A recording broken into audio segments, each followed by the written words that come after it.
Hello students, आज हम class 10th का इलेक्ट्रिसिटी चैप्टर का कुछ नेक्स्ट पोर्शन देखेंगे जो अभी तक हमने पढ़ लिया उसके नेक्स्ट। ओके, हमने रेजिस्टेंस पढ़ लिया था बट एक बार हम इसको रिवाइज कर लेते हैं कि रेजिस्टेंस क्या होता है। Okay, the electrical resistance of an object is a measure of its opposition to the flow of electric current। ठीक है, अगर कोई रेजिस्टेंस है तो रेजिस्टेंस क्या होता है कि रेजिस्टेंस क्या करेगा, कोई इलेक्ट्रिक करंट, जैसे कि अगर मान ले किसी सर्किट में यहाँ कोई सब्सटेंस है, ये रेजिस्टेंस प्रोवाइड करा रहा है किसके, करंट के फ्लो को। ठीक है, तो वो क्या होगा, किसी एक सब्सटेंस के ऑब्जेक्ट की प्रॉपर्टी होती है रेजिस्टेंस, जो इलेक्ट्रिक करंट के अपोज में काम करता है, मतलब कि उस करंट को फ्लो नहीं होने देता।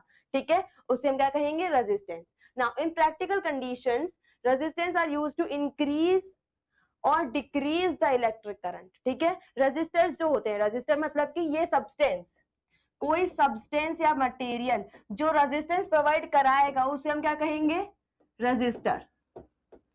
ठीक है, तो रेजिस्टर क्यों यूज किए जाते हैं प्रैक्टिकल कंडीशन में, मतलब हम सर्किट के अंदर रेजिस्टर क्यों लगाते हैं, जिससे कि हम इंक्रीज या डिक्रीज कर सके इलेक्ट्रिक करंट को। ठीक है, जितना करंट फ्लो हो रहा है उसके अमाउंट को हम डिक्रीज या इंक्रीज कर सके। मतलब कि अगर हमने यहाँ पर ऐसा रेजिस्टर लगा दिया जो हाई रेजिस्टेंस प्रोवाइड करा रहा है, मतलब कि कुछ 10 ओम रेजिस्टेंस प्रोवाइड करा रहा है, हमने देखा था ओम क्या होती है, रेजिस्टेंस की यूनिट होती है। ठीक है, तो ये क्या कराएगा, ज्यादा क्या करेगा, अपोज करेगा। और इसी यहीं पर अगर हम 3 ओम का कोई रेजिस्टेंस लगाएंगे तो ये क्या करेगा, कम रेजिस्टेंस प्रोवाइड करेगा। अब अगर 3 वाला हमने किसी सर्किट में लगाया है तो करंट का फ्लो क्या होगा, ज्यादा होगा। ठीक है, ये कम अपोज करेगा करंट के फ्लो को, और ये क्या करेगा, ज्यादा अपोज करेगा, तो करंट का फ्लो क्या हो जाएगा, कम। ठीक है, तो इंक्रीज या डिक्रीज करना होता है अगर हमको करंट को, तो हम किसको यूज करते हैं, रेजिस्टर को। और रेजिस्टर कैसे करता है, क्योंकि इसके पास प्रॉपर्टी होती है रेजिस्टेंस, ये रेजिस्टेंस प्रोवाइड कराता है। Okay, now variable resistor. ठीक है, हमने वेरिएबल रेजिस्टर जब हम देख रहे थे, सिंबल्स पढ़ रहे थे, तब हमने एक देखा था वेरिएबल रेजिस्टर एक चीज होती है, अब मैंने कहा था हम आगे पढ़ेंगे, तो आज हम वेरिएबल रेजिस्टर पढ़ेंगे। ठीक है, क्या होता है, a variable resistor is a resistor of which the electric resistance value can be adjusted. ठीक है, मतलब कि एक ऐसा रेजिस्टर होता है जिसकी रेजिस्टेंस की वैल्यू हम एडजस्ट कर सकते हैं। मतलब अभी हमने देखा था कि अगर किसी सर्किट में कोई सब्सटेंस है, ये कोई सब्सटेंस है, ये कोई रेजिस्टेंस प्रोवाइड करा रहा है, हमने फिक्स कर दिया था कि 10 ओम करा रहा है या फिर वो 3 ओम करा रहा है, डिफरेंट डिफरेंट सब्सटेंस के हिसाब से। ठीक है, हमने देखा था कि कोई एक पर्टिकुलर रेजिस्टर एक पर्टिकुलर रेजिस्टेंस प्रोवाइड कराता है, ऐसा हमने पढ़ा था। बट यहाँ क्या हो रहा है, वेरिएबल रेजिस्टर क्या करता है, ये क्या कर सकता है, चेंज कर सकता है। मतलब कि हम वेरिएबल रेजिस्टर अगर हमने किसी सर्किट में लगाया, मान लीजिए यहाँ हमने वेरिएबल रेजिस्टर लगाया है, तो हम कभी किसी सर्किट में इसकी वैल्यू 10 ले सकते हैं और बिना इस मटेरियल को चेंज करे हम इसकी वैल्यू को चेंज कर सकते हैं, 3 बना सकते हैं। इसे हम वेरिएबल रेजिस्टर कहते हैं, जिसकी रेजिस्टेंस की वैल्यू को हम एडजस्ट कर सकते हैं, उसे हम क्या कहेंगे, वेरिएबल रेजिस्टर कहेंगे। ओके, नाउ सी इसका डायग्राम कैसे, पहले एक बार देख लेते हैं कौन करता है। वेरिएबल रेजिस्टर क्या होता है, रियोस्टैट भी कहते हैं, वेरिएबल रेजिस्टर को हम क्या कहते हैं, रियोस्टैट भी कहते हैं। Okay, rheostat is an adjustable और वेरिएबल रेजिस्टर विच इज, ठीक है, और वेरिएबल रेजिस्टर मतलब कि इसी का दूसरा नाम है क्या, रियोस्टैट। ठीक है, डिवाइस का नाम क्या है, रियोस्टैट है या फिर variable resistor. Okay, which is use to control the current by varying the resistance, जिससे हम क्या कर सकते हैं, करंट को चेंज कर सकते हैं रेजिस्टेंस को चेंज करके। मतलब कि हमने ये देखा था कि जब हम यहाँ पर कोई डिवाइस लगाएंगे, वेरिएबल रेजिस्टर लगाएंगे, तो इससे जो करंट होगा उसकी अमाउंट को हम चेंज कर सकते हैं। अगर हाई रेजिस्टेंस लगाएंगे तो करंट कम जाएगा, और लो रेजिस्टेंस लगाएंगे तो करंट ज्यादा जाएगा, हमने ऐसा पढ़ा था। ठीक है, अब इसका हम रेजिस्टेंस चेंज खुद कर सकते हैं, तो हम इससे क्या कर सकते हैं, करंट की वैल्यू चेंज कर सकते हैं। Even one more thing is, अगर हम वोल्टेज को बिना चेंज करके, मतलब कि वोल्टेज को कांस्टेंट रखकर, अगर हमने वोल्टेज कांस्टेंट रख दी, मतलब कि हमने कोई सर्किट में एक सेल लगा रखा है, लाइक यहाँ रजिस्टर है, ठीक है, यहाँ हमने कोई सेल लगा रखा है 3 वोल्ट का, मान लीजिए कोई सेल लगा रखा है, तो ये कितनी वोल्टेज प्रोवाइड कर रहा है, 3 वोल्ट की। ठीक है, अब क्या हो रहा है, हमने यहाँ पर जैसे भी कोई आई करंट फ्लो हो रहा है, मान लीजिए ये 10 ओम रेजिस्टेंस लगा रहा है, मान लीजिए। तो हमने क्या देखा, हमने करंट की वैल्यू हमारी मान लीजिए कुछ एक्स आई, आप निकाल सकते हैं, आप कैलकुलेट भी कर सकते हैं, formula V is equals to I R से। ओके, मान लीजिए एक्स करंट हमारा फिर फ्लो होके आ रहा था। अब हम क्या कर सकते हैं, हम वोल्टेज को यही रखकर करंट को चेंज कर सकते हैं। कैसे कर सकते हैं, अगर हम आर की वैल्यू को चेंज कर दें, मतलब कि अगर हम 3 ओम कर देंगे तो एक्स की जगह वाई करंट होगा। कैसे कि V is equals to I R होता है। आपने V भी कांस्टेंट रख दिया, आपको आई को चेंज करना है तो आप आर को चेंज कर देंगे तो भी आई चेंज हो जाएगा। कैसे? R is equals to V upon I होता है, ये कांस्टेंट रख दीजिए। आप आर को चेंज करेंगे तो आई क्या होगा? चेंज होगा। ठीक है, इस सेंस में क्या हो सकता है, हम वोल्टेज को कांस्टेंट रख के, मतलब कि सेल जो हमने बैटरी जो हम यूज कर रहे हैं उसको वही रखकर हम अगर वेरिएबल रजिस्टर यूज कर सकते हैं तो हम एडजस्ट कर सकते हैं कि हमको कितना करंट उस सर्किट में भेजना है।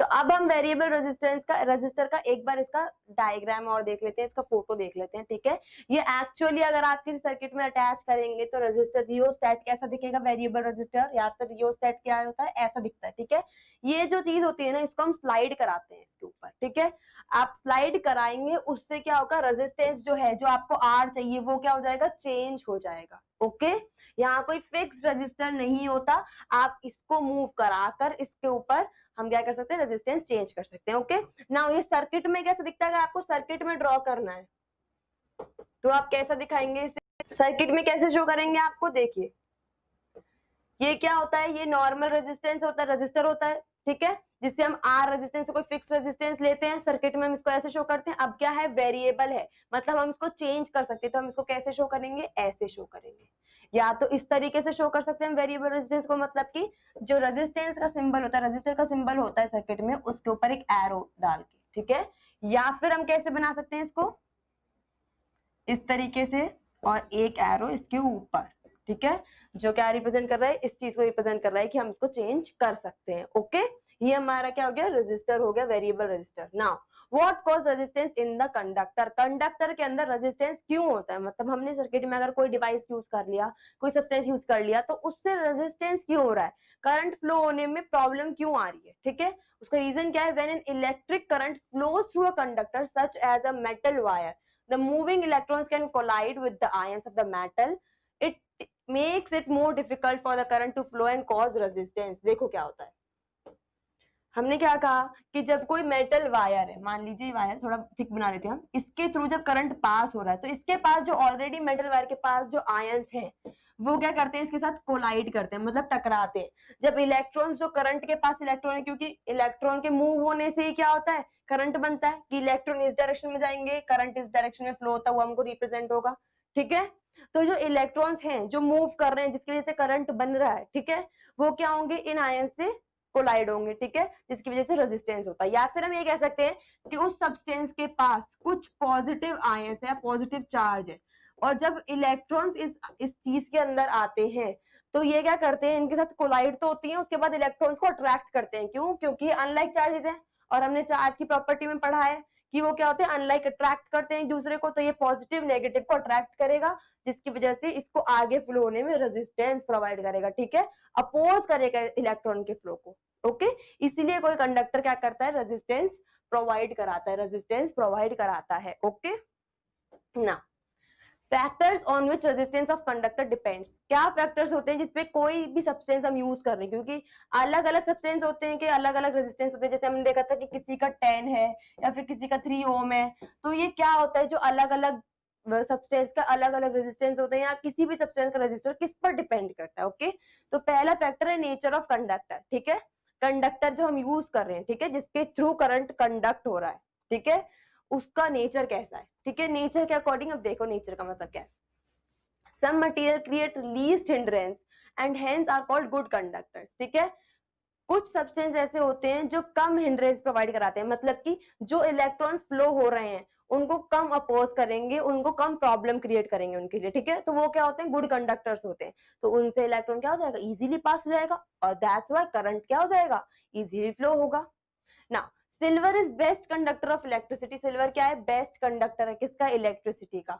while some other materials create more hindrance in flow of electric current, that is the flow of current through them. ठीक है, मतलब कि कुछ होते हैं जो ज्यादा हिंड्रेंस, कुछ सब्सटेंस ऐसे होते हैं जो ज्यादा हिंड्रेंस प्रोवाइड कराते हैं, मतलब कि इलेक्ट्रॉन्स को प्रॉब्लम क्रिएट करेंगे, और इन रिजल्ट करंट क्या होगा, कम फ्लो पाएगा। ठीक है, तो वो किसकी तरह एक्ट करते हैं, बैड कंडक्टर की तरह एक्ट करते हैं। जैसे कि हार्ड प्लास्टिक है जो बैड कंडक्टर है, किसका, इलेक्ट्रिसिटी का, प्लास्टिक के थ्रू करंट फ्लो ही नहीं होता, that's why we use it as insulator, क्योंकि वो करंट को, इलेक्ट्रिसिटी को पास नहीं होने देता। ओके, तो फर्स्ट थिंग, नेचर कैसा है कंडक्टर का, हम जिस चीज को सर्किट में लगा रहे हैं उसकी क्या प्रॉपर्टीज हैं कि वो किस तरीके से करंट को फ्लो कराएगा। मतलब अगर हमने किसी सर्किट के बीच में प्लास्टिक लगा दिया तो ऑब्वियसली करंट फ्लो नहीं होगा, because it is a insulator, उसका नेचर ऐसा है, ठीक है, वो ज्यादा हिंड्रेंस प्रोवाइड कराएगा, ठीक है। वहीं दूसरी तरफ अगर हम सिल्वर लगा दें या फिर कॉपर वायर लगा दें तो they conducted more easily in comparison to plastic. Okay, तो नेचर कैसा कंडक्टर वो भी डिपेंड करता है, ठीक है, वो किसके लिए क्या रिस्पॉन्सिबल है कि फैक्टर्स, रेजिस्टेंस कितना होगा उस चीज का। ना next thing is length of conductor, जो हम सब्सटेंस यूज कर रहे हैं उस सर्किट में उसकी लेंथ क्या है, उस पर भी क्या होता है, रेजिस्टेंस जो है हमारा वो डिपेंड करता है। कैसे? Resistance is directly proportional to the length of conductor. This means resistance increases with increase in length of the conductor. This is the cause that long electric wire create more resistance to the electric current. देखो क्या होता है, क्या कह रहा है कि R जो है वो डायरेक्टली प्रोपोर्शनल होता है लेंथ के, ठीक है।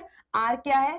डायरेक्टली प्रोपोर्शनल होता है लेंथ के, मतलब रेजिस्टेंस जो होता है, किसी भी कोई कंडक्टर जितना रेजिस्टेंस प्रोवाइड करा रहा है वो उसकी लेंथ पर डिपेंड करता है। कैसे? अगर किसी रेजिस्टेंस की लेंथ ज्यादा है तो वो जो जितना रेजिस्टेंस प्रोवाइड कराएगा वो भी ज्यादा होगा, और अगर उसकी लेंथ कम है उस कंडक्टर की तो रेजिस्टेंस भी वो क्या करेगा, कम करेगा, मतलब अपोज भी क्या करेगा, कम करेगा, ठीक है, करंट को इजीली फ्लो होने देगा। तो इस पर डिपेंड करता है। इसी वजह से जो लॉन्ग वायर्स होते हैं जिनकी लेंथ क्या होती है, ज्यादा होती है, वो रेजिस्टेंस भी क्या देते हैं, ज्यादा देते हैं। Okay, this is the reason.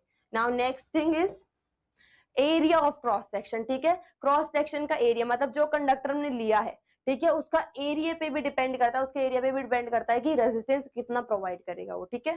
तो कैसे? Resistance is inversely proportional to the area of cross section of the conductor. This means R will decrease with increase in area of conductor and vice versa.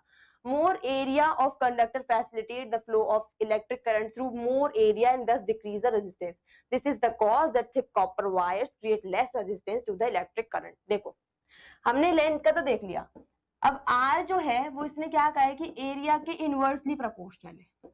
कैसे? Inversely, this is 1 over here, ये 1 लिख रहा है। Okay, inversely मतलब कि जैसे area increase होगा तो रेजिस्टेंस क्या होगा, डिक्रीज होगा, और अगर एरिया डिक्रीज होगा तो रेजिस्टेंस इंक्रीज होगा। मतलब कि अगर कोई वायर है वो पतला है, उसका एरिया क्या है, कम है, ठीक है, एरिया क्या है इसका कम, और कोई मोटा वायर है अगर उसका एरिया क्या है, ज्यादा, क्रॉस सेक्शन एरिया क्या है, ज्यादा, तो ये क्या करेगा, कम रेजिस्टेंस देगा, और ये क्या करेगा, ज्यादा रेजिस्टेंस प्रोवाइड करेगा, ठीक है।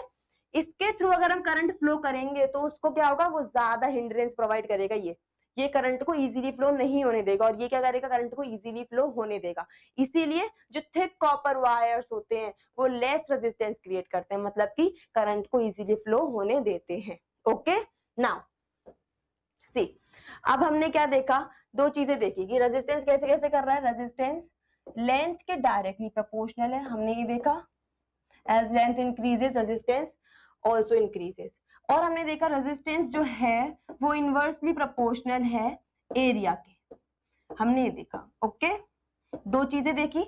इससे हम क्या कर सकते हैं, हम एक और इक्वेशन बना सकते हैं कि दैट रेजिस्टेंस जो है वो क्या है, हम इन दोनों को सिमिलर लिया, ठीक है, प्रोपोर्शनल का साइन रखा के रखो, एल के तो डायरेक्टली और एरिया के क्या है, इनवर्सली है, ठीक है। और अगर हम इसको सॉल्व करते हैं तो हमको क्या मिलेगा, हम इक्वल्स का साइन लगाएंगे, प्रोपोर्शनल को हटा के, तो हमको एक कांस्टेंट लगाना पड़ता है जैसे हमने देखा था, तो हम एक कांस्टेंट लगाते हैं और इसको L अपॉन A लिखते हैं। नाउ ये जो कांस्टेंट हमने यूज किया है इसे हम कहते हैं रेजिस्टिविटी, किसी कंडक्टर की रेजिस्टिविटी की वो उसकी प्रॉपर्टी है कि वो रेजिस्टेंस कितना प्रोवाइड करा रहा है, कैसे प्रोवाइड करा रहा है, इसको हम पढ़ेंगे। बाकी इसको हम प्रोनाउंस कैसे करेंगे, हम इसको रो कहते हैं, ठीक है, that means R is equals to rho L upon A, हम ऐसे कहेंगे, गेटिंग इट। ना हम ये जो रो है इसको और देखते हैं, ठीक है। हमने अभी क्या देखा कि ये क्या है, रो है, हम इस इक्वेशन तक पहुंच गए हैं कि R is equals to rho L upon A।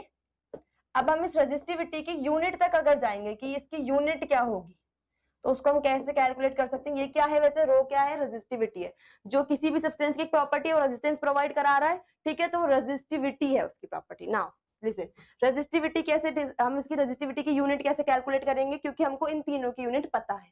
क्या पता है, रेजिस्टेंस की होती है ओम, लेंथ की होती है मीटर और एरिया की होती है मीटर स्क्वायर। एरिया की मीटर स्क्वायर कैसे होती है, हम किसी भी एरिया को कैलकुलेट करते हैं तो हम उसको लिखते हैं लेंथ इंटू ब्रेथ।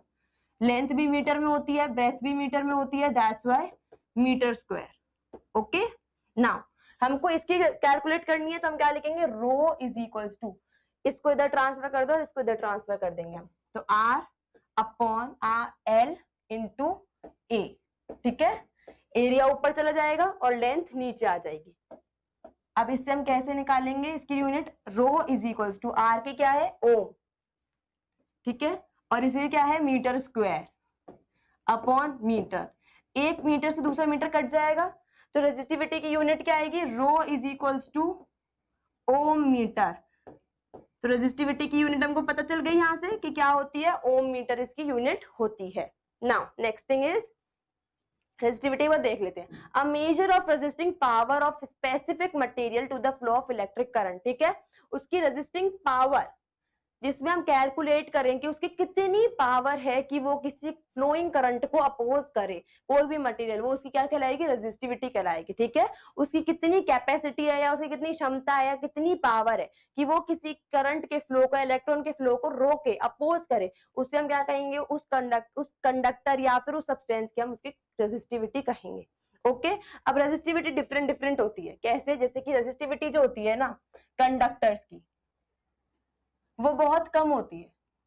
क्यों होती है, कंडक्टर्स को क्या करना है, कंडक्ट कराना है कि उनके थ्रू फ्लो हो जाए, तो वो क्या करेंगे, जो रेजिस्टिंग पावर उनकी कम होगी तभी तो इजीली फ्लो हो जाएगा, वो कम रोक पाएंगे तभी तो इजीली फ्लो हो रहा है। तो इनकी कितनी होती है रेजिस्टिविटी, कुछ 10 raised power -6 to 10 raised power -8 ohm meter होती है।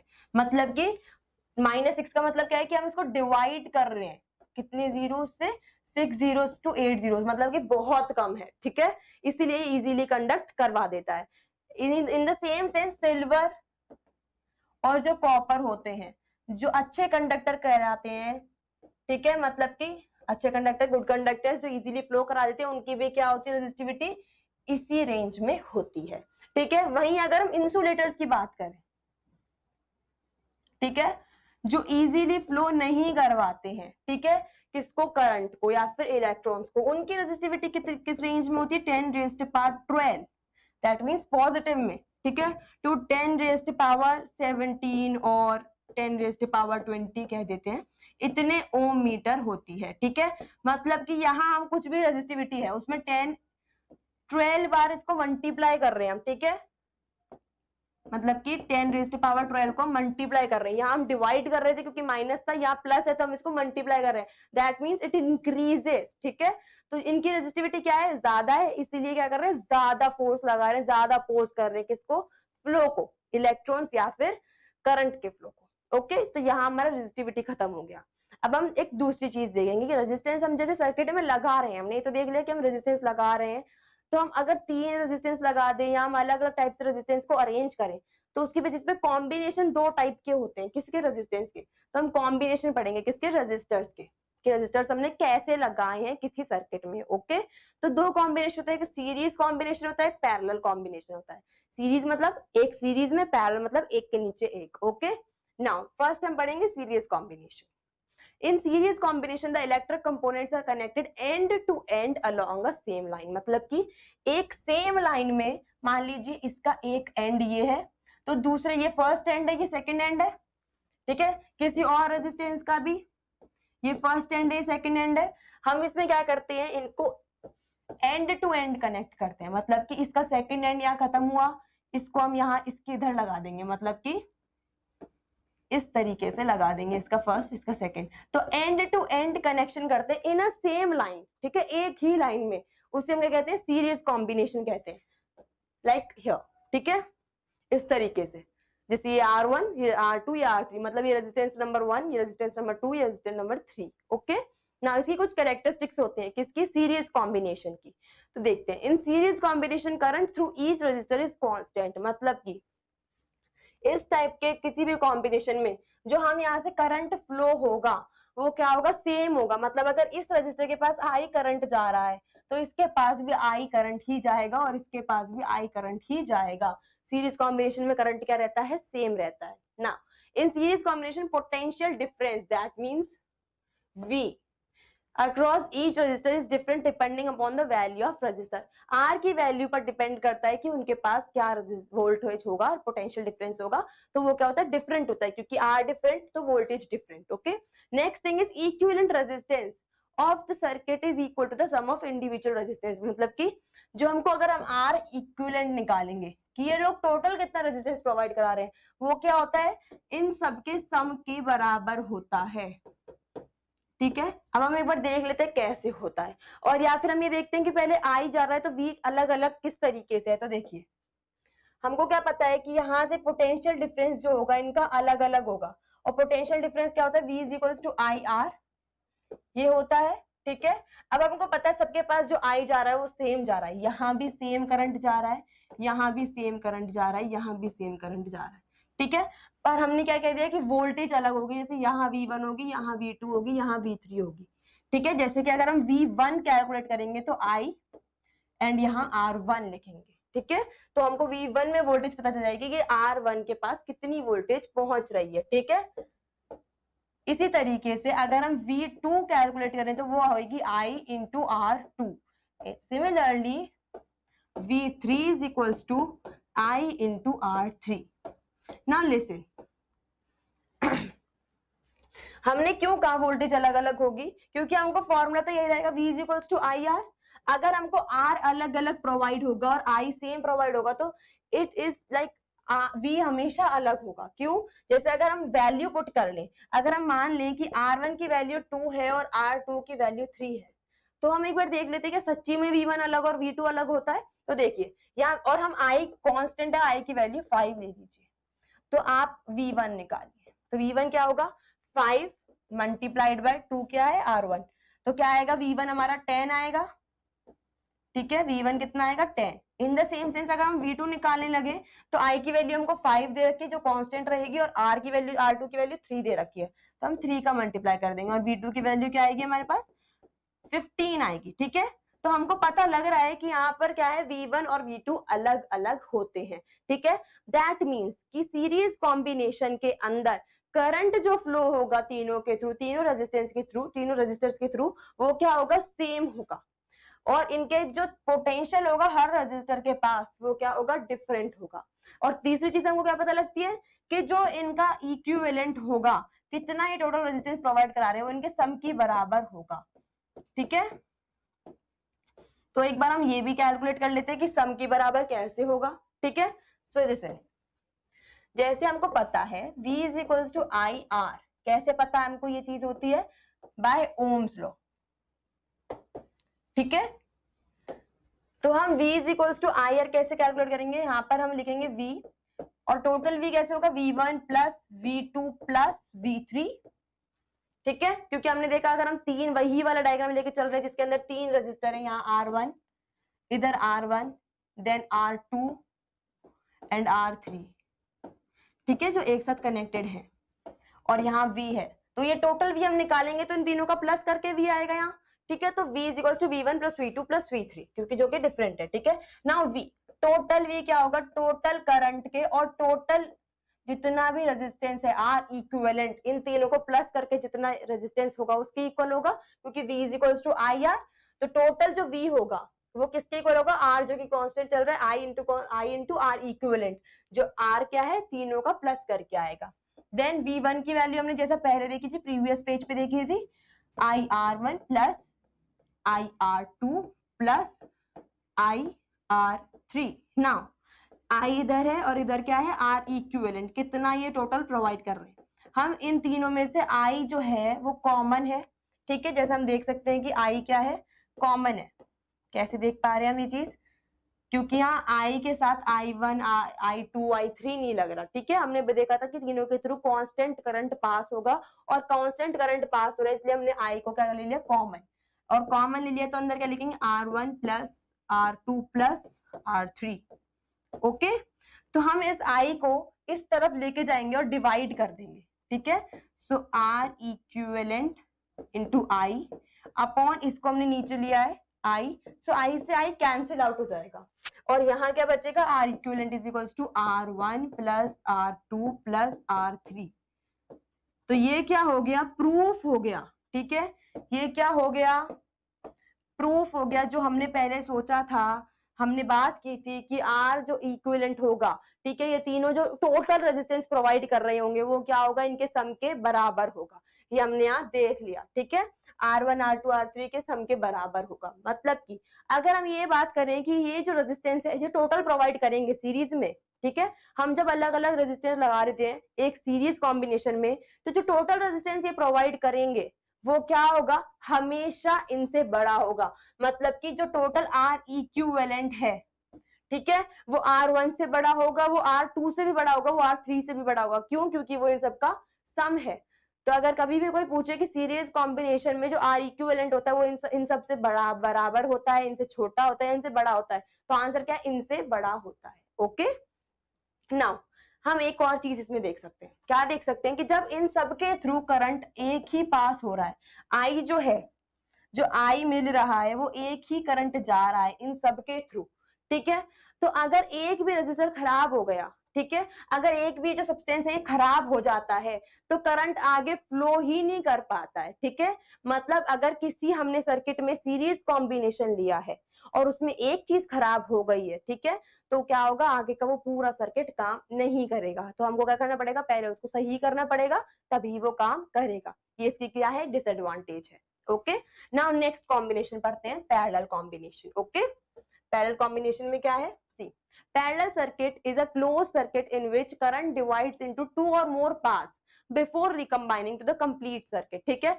जैसे नॉर्मली एक सर्किट जो होता है क्लोज्ड पार्ट तो होता है, पर ये क्या होता है, नॉर्मली ऐसे आ जाता है, कहीं पर डिवाइड नहीं होता है। बट यहाँ क्या होगा, जो करंट है ना वो अलग अलग पाथ्स पे जाएगा। ठीक है, क्या होगा, अलग अलग पाथ्स पे जाएगा और उसके बाद वो वापस आएगा। ठीक है, रिकम्बाइन होने से पहले ये करंट 3 बार अलग अलग डिवाइड होगा और बाद में वापस सेम वही जो आई निकला था वो आई तब बनेगा, उससे पहले I1 I2 I3 में टूट जाता है। ठीक है, किसमें, पैरेलल कॉम्बिनेशन में। सो सी क्या होता है, इसकी कैरेक्टरिस्टिक्स देखते हैं। In parallel combination current through each resistor is different. ठीक है, मतलब कि हमने यहाँ पर कैसे रजिस्टर लगाए, एक के नीचे एक, ठीक है, और इनके थ्रू जो करंट पास होगा, ठीक है, वो डिफरेंट होगा। मतलब कि यहाँ I1 जा रहा होगा, यहाँ I2 जा रहा होगा और यहाँ I3 जा रहा होगा।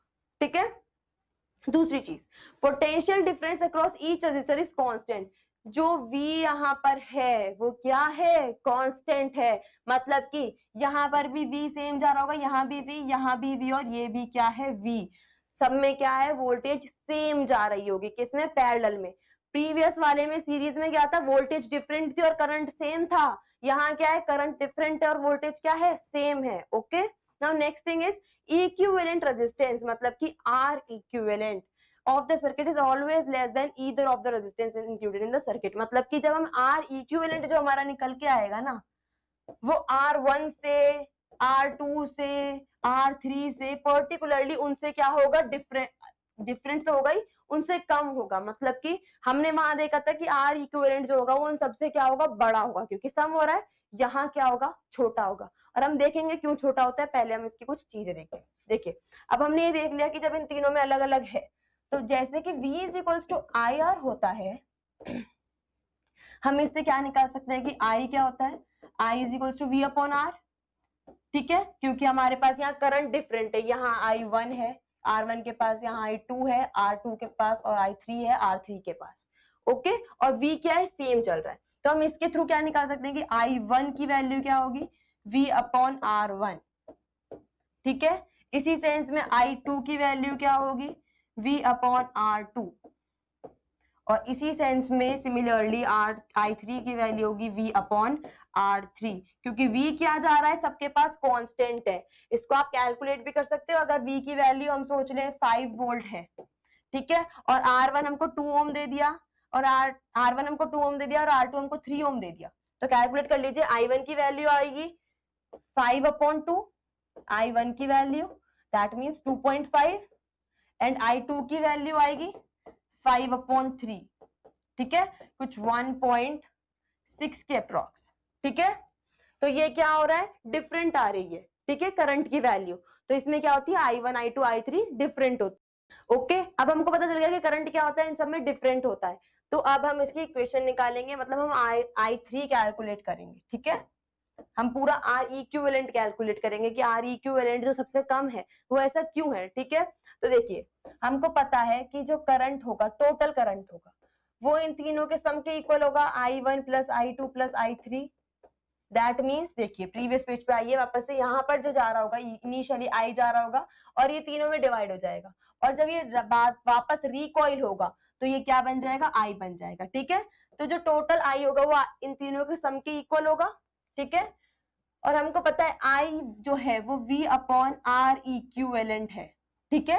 V upon R equivalent, total वाला आर इक्विवेलेंट, ठीक है। टोटल जो तीनों रेजिस्टेंस प्रोवाइड करेंगे उसके क्या होगा, बराबर होता है आर इक्विवेलेंट नाउ, ठीक है। यहाँ V कांस्टेंट चल रहा है, ये R1, जैसा हमने देखा था कि I1 की वैल्यू V अपॉन R1, इसी सेंस में चलेंगे, ठीक है। Plus V upon R2 plus V upon R3, ठीक है। Now V upon R equivalent is equals to, V common ले लेंगे हम क्योंकि इन तीनों के पास सेम V है, तो V कॉमन ले लेंगे बाहर ब्रैकेट के, 1 upon R1, this is 1 upon R1 plus 1 upon R2 plus 1 upon R3, okay. Now इस V को हम इधर ट्रांसफर करेंगे इज इक्वल्स टू की दिस साइड, ठीक है। तो V upon R equivalent multiplication में V आ जाएगा is equals to R1 is equals to 1 upon R1 plus 1 upon R2 plus 1 upon R3, okay. So V से V कैंसिल आउट हो जाएगा और हमको क्या मिलेगा, हमको एक ये फॉर्मूला मिलेगा that 1 upon R equivalent is equals to, क्योंकि V से V कैंसिल हो गया तो यहाँ 1 बचेगा, ओके। तो 1 upon R equivalent is equals to 1 upon R1 plus 1 upon R2 plus 1 upon R3, okay. हमको ये पता लगता है। अब हमको क्या पता लग रहा है, जब ये सब कुछ 1 अपॉन में प्लस हो रहा है तो ये क्या होगा, जितना जो R इक्विवेलेंट होगा वो हमेशा, क्योंकि R इक्विवेलेंट कैसे calculate, 1 upon R1 plus 1 upon R2 plus 1 upon R3, हमेशा 1 अपॉन में लेंगे, ठीक है। वही वहां कैसे कर रहे थे सीरीज में, R इक्विवेलेंट हमारा सम था, ठीक है। मतलब हम वहां पे सम कर रहे थे जितने भी रेजिस्टेंस है, यहाँ क्या हो रहा है, हम इनको डिवाइड में ले रहे हैं, इसलिए यहाँ तो क्या था, आर इक्विवेलेंट हमेशा बड़ा होगा किसी भी पर्टिकुलर एक रेजिस्टेंस के, यहाँ आर इक्विवेलेंट हमेशा छोटा होगा, R1 से भी छोटा होगा, R2 से भी छोटा होगा, R3 से भी छोटा होगा, and you can even calculate it, okay. तो हमने यहाँ क्या देख लिया, रेजिस्टेंस के कॉम्बिनेशन देख लिए, वेरिएबल रेजिस्टेंस देख लिए। नेक्स्ट क्लास में हम इनके कुछ क्वेश्चंस देखेंगे और आगे का टॉपिक पढ़ेंगे, ओके। Thank you.